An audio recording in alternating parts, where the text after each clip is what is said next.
Have you just tried to open up a game or program and something like this showed up?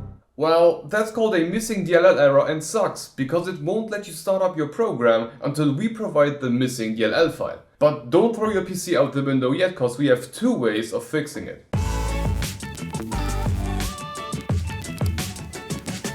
I'm running on Windows 11 here, but this will also work fine for Windows 10, 8 or 7. Okay, let's get started. Method number one is to install the DLL file ourselves. For this, head over to our website by clicking the link in the description or in the I symbol in the upper right corner. First off, scroll a bit down to the download section and download the DLL file. After downloading it, open it up and keep it on the screen. Now we need to open up our Explorer and head over to our main PC, then into the C drive and then into the Windows folder. Now here scroll all the way down until we can see a folder called System32 and one called syswow64. Here drag the DLL into the System32 folder and also into the syswow64 folder. On a side note, if you're using a 32-bit Windows 10, 8 or 7, you are not going to have a syswow64 folder.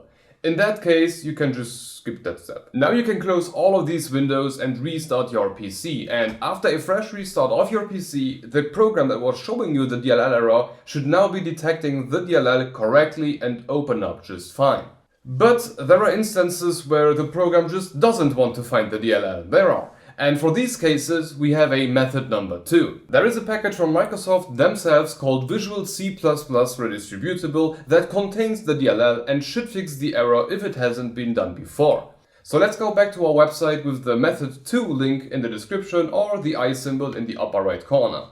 Here again, scroll all the way down until you see the download section and download the package according to your Windows. If you are running Windows 11, it's 64-bit no matter what. If you're running something older like Windows 10, 8 or 7, you need to know if you are running a 32 or a 64-bit version.